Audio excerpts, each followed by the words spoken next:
Hello and welcome to our 15th session, and everything we have done up to this session has been very orderly, very predictable. User presses left and right, player moves left and right, user presses spacebar, player fires a projectile. So it is now time for us to shake things up, making it more challenging for the player by introducing a little randomness into this project. I'm talking about random animals spanning at random locations, essentially an animal surprise party. By the end of this session, random animals will span at a random location at the top of the screen, stampeding towards the player. In order to randomly select one of our animal prefab, we are going to store those animals in arrays. An array is essentially a numbered list of objects starting at 0, and the great thing about array is it's super easy to select if we want object 0, 1, 2 and so on. But we don't want to choose which animal gets selected. We want it to be random. So we are going to use a function called as Random.Range method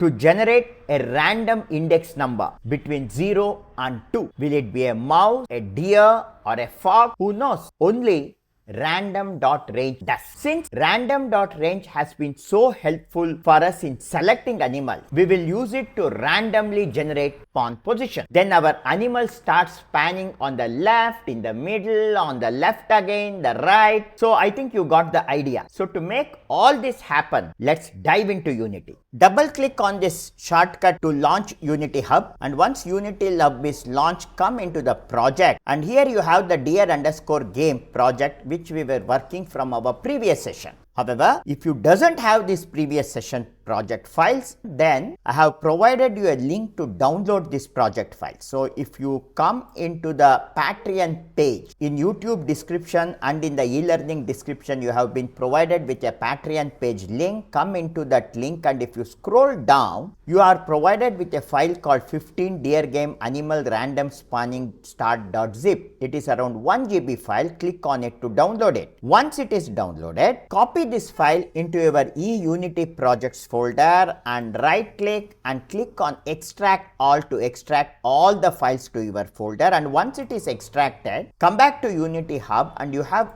come to add project from disk. Browse to the folder where you downloaded the extracted files and click open. Right now I will click cancel because I have my previous session project available here. I will just click on this deer_game to load this project into memory. Now our first job is to create an array of objects. And to create the array, first in the hierarchy, I am going to create an empty object. If you right click on the hierarchy, you can come here and choose create empty. And I am going to call this empty as SpawnManager. Once this is selected, I will come into transform, click on these 3 dots and reset its position to 0, 0, 0. This SpawnManager is an empty object which doesn't contain anything. And now for us to handle this SpawnManager, we need a script. So I will now come into the project window, and in scripts folder, I will right click, choose create, and I am going to create a new mono behavior script, and I am going to call this also as SpawnManager and press enter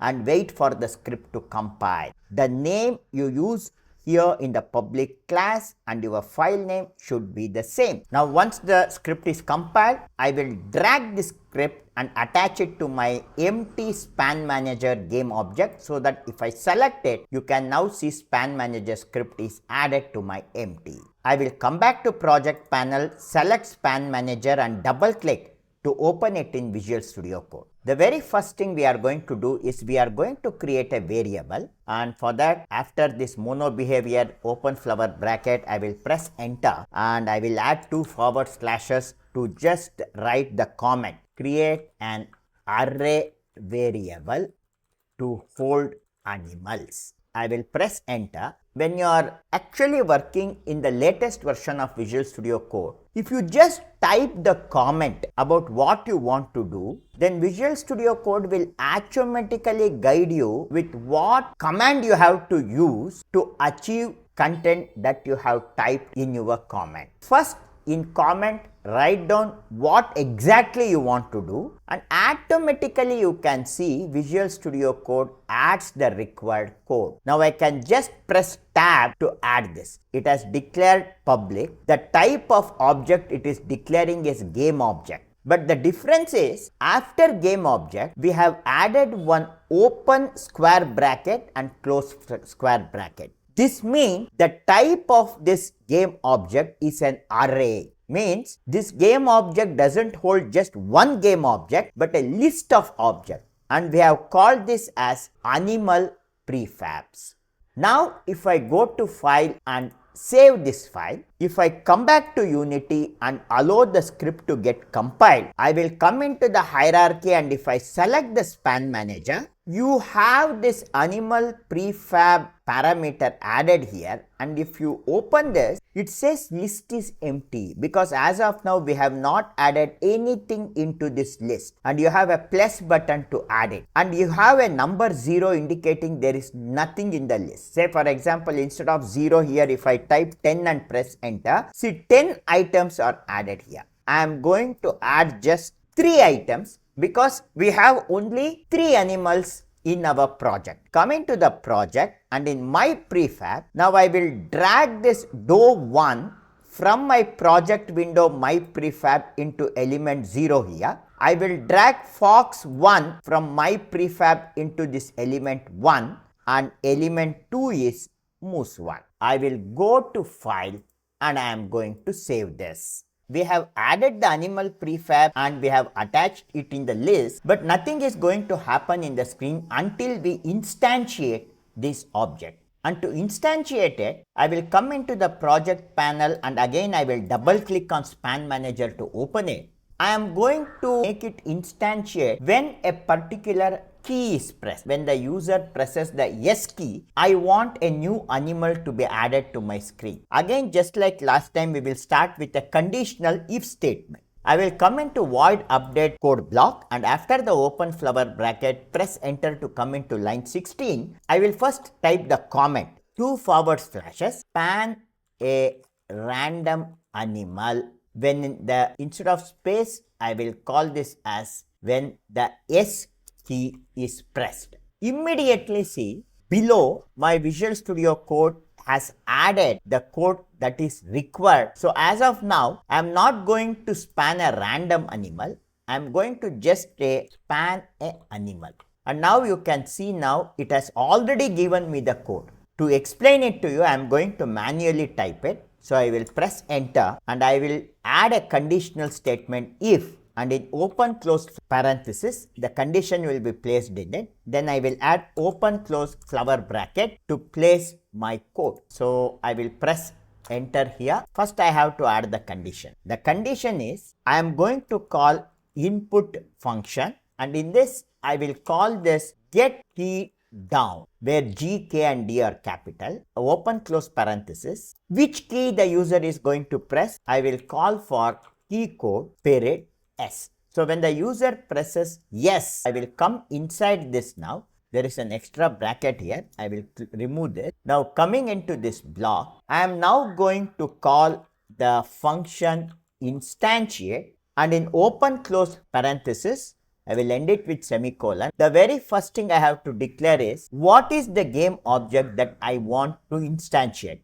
I want to instantiate this game object, animalPrefabs. However, this animalPrefab is not a single game object. It is an array. Now I have to tell my program in the array which animal I want, and it is chosen by the index number. So I will add one open close square brackets, and inside there I am going to give a number. Say for example, as of now I am going to choose 0. 0 means it will be the first element of my array. Then I will come out of the square bracket, add a comma, and next is where does I want this to get instantiated. The position, I will call a new vector 3 component, and in open close bracket, I am going to declare along the x I want it to be 0, along the y I want it to be 0. If Z also, if I make it 0, it will span from the center of my screen, but I want it to span from the top of my screen. So I will give approximately 20 units along the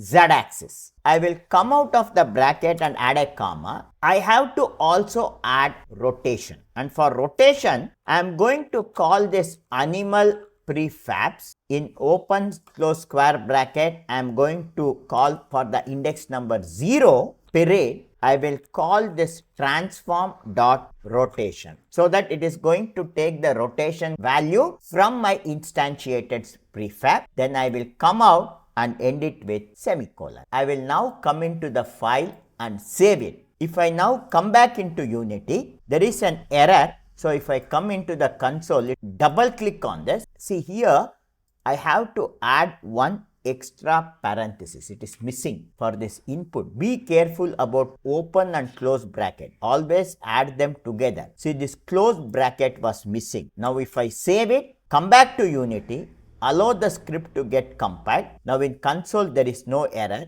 Come back to game view, and if I now play the game, if I press yes on my keyboard, a new door is actually getting spawned. Again press S, S, S. Every time I press S, it is getting spanned. So now I will stop the playback. Right now, only door is getting spanned because if you come back to the script, I have given the index number of 0. Instead of giving it directly, I will make this a variable. So coming to the top in line number 6, I will press enter and I will add 2 forward slashes, and I am going to say create a variable to hold the index of the animal to span, and then I will press enter and I will call this public, and this type of variable is an integer. I can't use float because index number cannot be 0.5, 0.6. It should be either 0, 1 or 2, and I am going to call this as animalIndex and end it with semicolon. In the instantiate line, instead of 0, I am now going to call this animalIndex, and even here in the rotation I will add this animalIndex. Now if I go to file, save it, if I come back to Unity, allow the script to get compiled. If I select the SpawnManager, you have a new parameter here for animalIndex. It is set to 0. If I play the game, so now only door is getting spanned because element 0 is door. I will come into animalIndex, and if I set it to 1, and now if I press yes, you can now see fox is getting spanned because element number 1 is fox. And if I change the animalIndex to 2, and if I press yes, you can now see moose is getting spanned because element 2 is moose. However, if I make the element number 3, and if I press yes, immediately you will see an error here.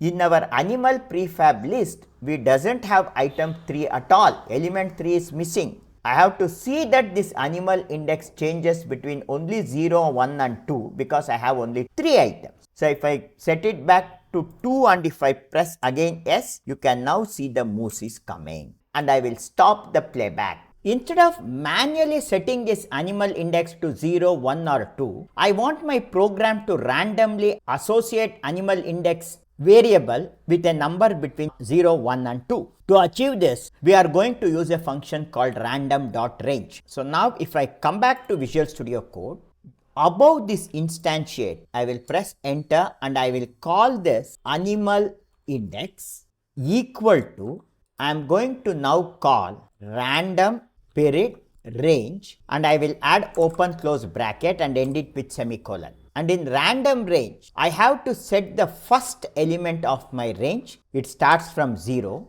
comma, and then the last number. Actually here we have 0, 1 and 2, but here we set it to 3 because now animalIndex is going to choose a number randomly between 0, 1 and 2. I can manually enter the value as 3, but in future, say for example, you add 5 more animals to my animal prefab, then I have to again come and change this number here. Instead of typing the number directly here, I am now going to call my animal prefabs array. I will press period, and for every array there is a component called length. Means if I tomorrow make the number of animal prefabs to 10, this will be 0 to 10. If I make it 3, it will be 0 to 3. If I make it 5, it will be 0 to 5. This is the best way to represent random route range, wherein the first number is 0 and the last number is the length of my array. We have declared this animal index variable in the beginning of my code. If I declare my variable at the beginning of the code, I can use it in any of the methods present in my SpawnManager script. However, now I want this animal index to be used only when press the key S. So in that case, we won't declare it at the top. I will select this line here and I will delete it. I will also press Ctrl X and cut this comment. Come here into my if statement, press enter and I will place this comment and then press enter, and now I am going to declare the integer animal index and end it with semicolon. Whenever you declare variable, remember where you declare the variable is very important. I will come to file, save, and if I come back into Unity and allow the script to compile, you have no errors in the console. I will come back to game, and now if I execute the game, you can now see that first time when I press yes, you got a doe. If I press S again, you got a moose. If I press S again, doe. Now I got fox. Every time when I press S, you are getting a different kind of animal getting spawned. I will now come here and stop the playback. We are getting the animal spawned randomly. However, I also want its position to be randomly spanned. Every time when I press yes, now it is coming from the x value 0 here. I want it to come from different location along the x value here. So to add this randomness in location, I will come back to Visual Studio Code, and in this instantiate line, we had declared new vector 3 and we had kept the x value to 0. Now instead of 0, I am going to again call this random.range, and in open close brackets, I am going to set its minimum value to -20, comma, and maximum value to 20. So I have added for x a range of number between -20 and +20. Now if I go to file and save it, and if I come back to Unity, now if I play the game, you can see if I press yes now, see the position of my spanning animals every time it is getting spanned from a different location. Now I will stop the playback, and now if I come back to my code in Visual Studio Code, this line, if you see, is this instantiate line, it has become too long. So to organize it in a better way, after this int animal index, I will press enter and I will declare another variable which is a vector 3 variable. I am going to call this as spawnPosition, where P is capital, and I am going to set it equal to, now I will select this new vector 3 here, this entire new vector 3 block with x, y, z value. I will press X and cut it. After this spawnPosition, I am going to come here and paste it. I will end it with semicolon. I will come here and I am going to replace here this variable. So I will add spawnPosition variable instead of this new vector. Even in this range and in this height, instead of using the numbers, I will move to the top, and after in the line 6 public GameObject animalPrefabs, I will press enter and I will declare public a float number, and I am going to call this as spawnRangeX, and I am going to set it to a value of 20 and end it with semicolon. And I will also for the z declare another variable public float, and this is spawnPositionZ, and this I will make it equal to 20 and end it with semicolon. We will also add comment here, 2 forward slashes, create a variable to hold the spawn range, and next after the spawnRangeX 20 I will press enter, again add 2 forward slashes. This is a create a variable to hold the spawnPositionZ. I will come here into my code, and instead of this random range -2020, I will replace this value with my spawnRangeX, and even this 20 I will change it with spawnRangeX, and even for this 20 I will change it to spawnRangeX, and instead of 20 here I will use spawnPositionZ. I will go to file, save it, and now if I come back to Unity, allow the script to compile. If you come into the spawn manager, you have the spawn range. It is set to 20. Now I can even change it here and make it 30 for a longer range. Z position also I can change it here. Now I will go to file, save this, and now if I execute the game, you can now see every time I now press S, you get animals spanning randomly at random position. Now the range is set to -30 to +30. Now I will stop the game. And finally, one last thing in this session is, when you are watching this in the scene view, if you come into this gizmo, we are currently in the perspective view. So whatever is close to your eye appears bigger and whichever is far away appears smaller. But if I click on this arrow, see now this turned into an isometric view, and this is actually a perspective view. And now in case of our game view, if I want to change this isometric and perspective view, then I have to come into the hierarchy and choose main camera. And here in projection, you have a feature here called as perspective. See, right now this is in the perspective view. Now see, if I change this to orthographic, you can see how the display changes. So either I can use orthographic or perspective. So right now I will select orthographic, go to file, and save this. So with this, we conclude this session of randomly spanning our animals at random locations. And in our next session, we are going to discuss about collisions.